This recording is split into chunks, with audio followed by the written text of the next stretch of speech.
Hi, my name is Christine Bates, and I am the costume coordinator at Old Sturbridge Village. Welcome to my workroom.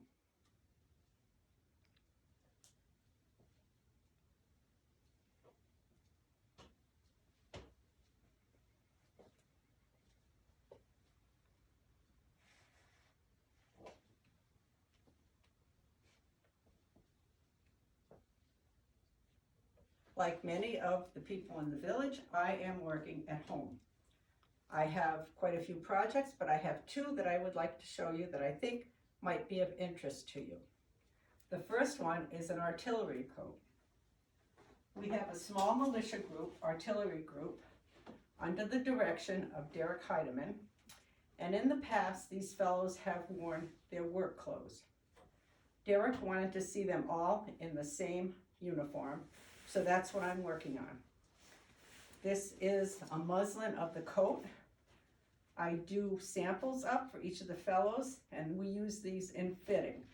Once I get the fit correct, then I cut the coat out of the good fabric so we don't waste anything. This is one of the coats. I am working on 3 of them here at home. I'm finishing them up. The 4th one I will work on once I get these 3 done. And the 5th coat is being made by Jaden Rivard at home. The coat is called a roundabout or an artillery coat. They also called it an undress coat.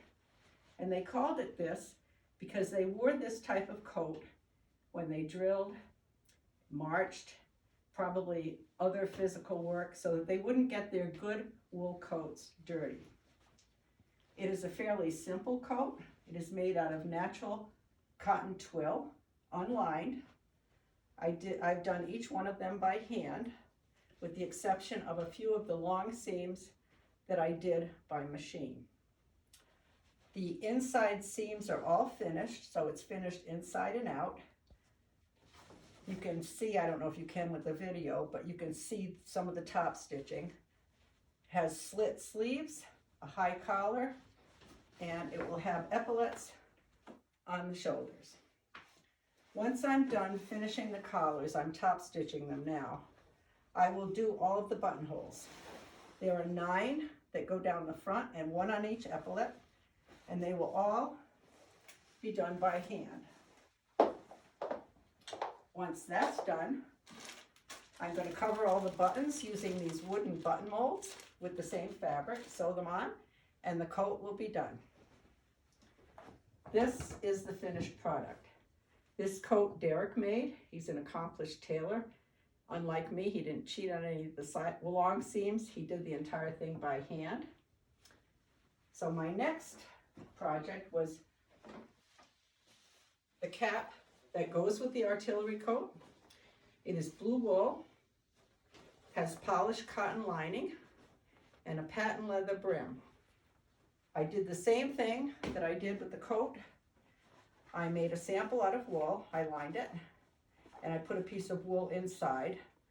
The batting keeps the crown, it gives it its shape. So I will take this sample and fit it to all the fellows to get the proper measurement so the cap sits correctly on their head.